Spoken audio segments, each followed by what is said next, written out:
guys, Mechanics Garage coming at you today. We got a 2012 Nissan Maxima, and my guy here did not have some good luck. Somebody hit his car. Look at that bad boy. As you can see, this wheel is straight cocked. So we changed his tie rod in, which totally snapped.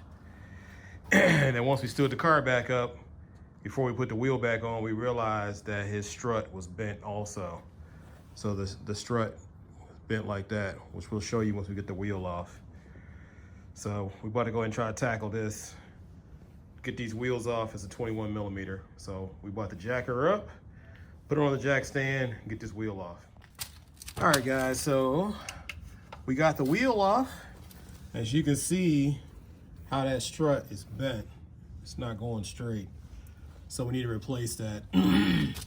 So what we got to do is we need to pull this brake line out. This is a little clip on here.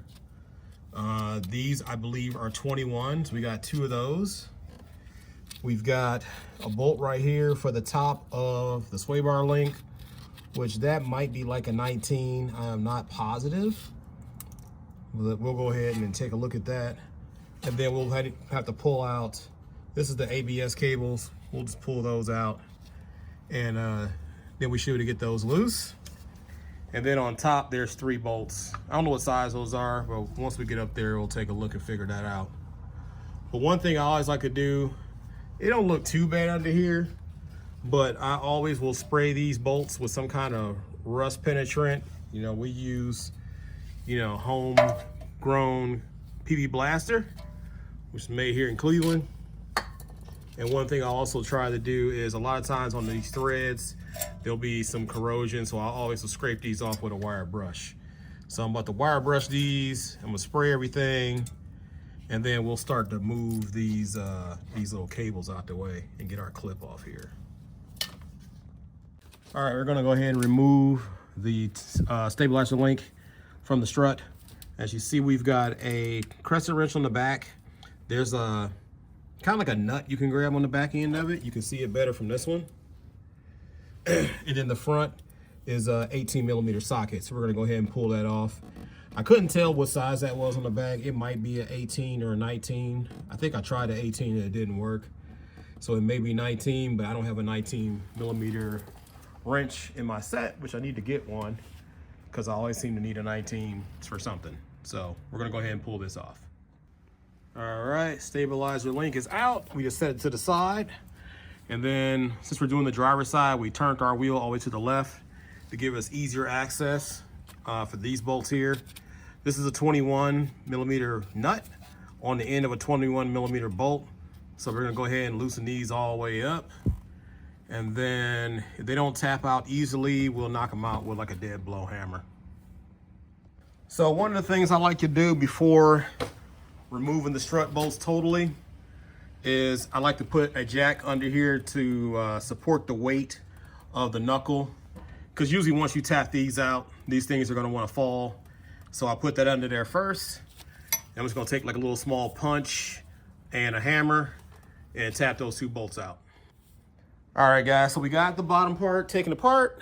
As you can see, we got that separated from the knuckle. Now on the top, you've got 3 13 millimeters. This back one, I couldn't get a socket back here, so I just used a ratcheting wrench. So we're gonna use our gun and zip these off. One thing to be aware of is don't take all 3 of them out. Take out the back one and take out one of these front ones. What you're gonna need to do is you're gonna have to hold the strut with one hand and loosen the other one with the other hand. Because once this last one comes off, the strut's gonna wanna drop. So do that for safety precautions.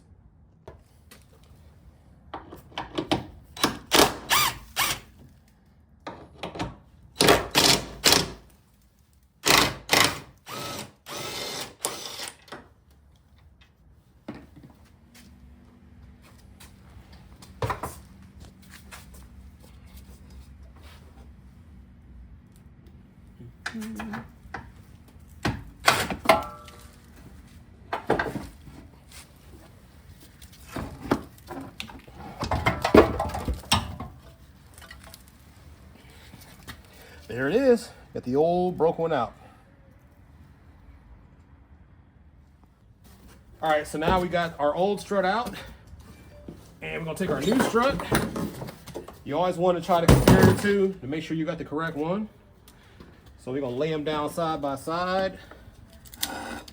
And now you can really see how the old one is all bent up. When the guy got in the accident, see how this is like straight up and down. This kind of like cocks and cocks off to the side. And if you roll it, you can really see where it's bent up at the bottom, and this is all blown out. So it's got all the same connections. This is all the same. Then look at the top hat, and you can see how those two look the same also. And a lot of times this new one comes with new bolts. If it does, we'll go ahead and use those. But if it doesn't have them, we'll just use our old bolts. I don't know why I can get tongue tied. But yeah. So now we're gonna go ahead and take this new one and shove it back up in the hole. All right, guys, so we got our new strut, and we're gonna go ahead and slide this bad boy back in here. Just make sure you have the orientation right, because this part at the bottom needs to face us. This is where the knuckle is gonna go in. So we're gonna put this part in over the ABS cable, and then the top hat, we're gonna push up through the hole and try to see if I can get one of these screws to line up in there. So here we go. We're gonna tuck it in. And if you got two people, it makes this way easier because somebody can like reach up and do this part. Because there's a hole this has got to fit up in. All right, so I got it up in the hole. So I'm gonna rest it and see if I can find the hole up top. Let's see if I can get this bad boy up in here. Get one of these in.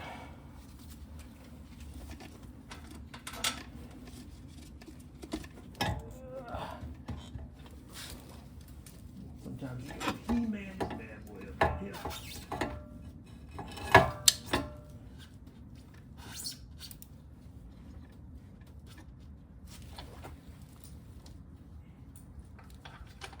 And we're going to use the new screws because the old ones did not exactly fit. But that's how you put that up in there. And stop it. All right, so we got the new bolts in. I just got them started. So I tried the old bolts and they did not work with the new strut. So on these new bolts, the surprising part is on the old ones, I think they were like 13 millimeters. And these new ones are the Magic 10, which I was kind of surprised they weren't 10 from the start because Japanese brands like to use 10s on like anything. Like I can take apart a whole Honda Civic with a 10 millimeter ratchet wrench. So these, I'm just gonna take them down a little bit. I'm not gonna snug them all the way because I may need to adjust. Because when I was putting these in, these slots up here were not circle, they were actually oval. So we're gonna go ahead and get the bottom bolts started, move those into position, and then once we got those in tight, we can come back and just in case we need to like, you know, turn a little bit or whatever to get these top parts in. So we're gonna go for the bottom. The bottom used these 21 millimeters. So we're gonna reuse the ones that came with the car. All right, we're going down south. All right, so we're down here on the bottom. So what I did is I got a jack under the knuckle, like I said before, to lift that up a little bit. So now we're gonna have to get this part of the strut to line up in the knuckle. And sometimes you may have to push it over. So as you can see, the knuckle moves side to side. And you can move this over as well. Try to get these two to mate. And as you see, we got those slid in. So now we'll go ahead and find the two bolts we got and try to put those through. Sometimes you may have to use a screwdriver to push up on it. I've got a little punch here. So the way this was in. So we'll try, let's try the bottom.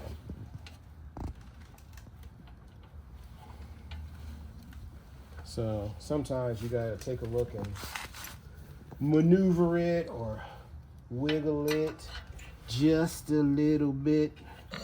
to try to get these to line up right. So it looks like I may have to jack it up a little bit more.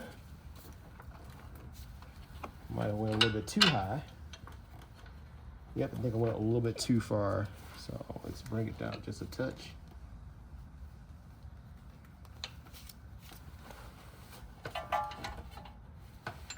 See where we're at. Looks like we're almost there. There we go. And we'll pop that all the way through. So we'll go ahead and do that. Start this one. Let me grab the second bolt. Try to put that through the bottom. Same thing, you may have to wiggle it a little bit to try to get this thing in here just right, like so. Got both of those through. So we'll go ahead and start those nuts. So I got both of those started. We also have to put our tie rod in. Well, not our tie rod in, our stabilizer link. This needs to go back in. And we'll get that one started as well.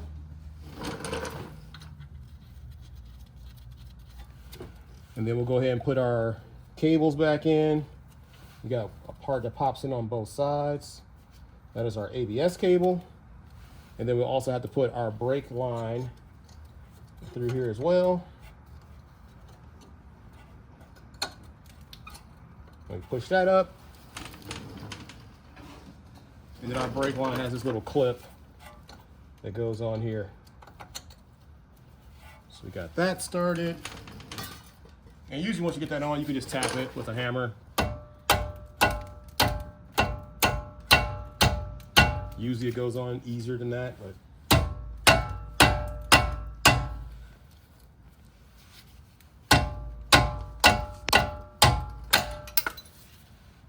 but you know what I mean. So we'll go ahead and do that. We'll wrap that up and then we'll come back and chat with you some more. All right, guys, everything is back together. I believe these are 140 foot-pounds. This should be about 78 foot-pounds. And everything's back together, so we're gonna go ahead and drop the shack out the way, throw our wheel back on, and we'll be all done. So that's pretty much it. You know, like and subscribe. You know, check us out on the next video. Follow us on Instagram at The Mechanics Garage. Go ahead and let us know if you got any comments or if you got any questions about what we had to do here. And check us out on the next one. Peace.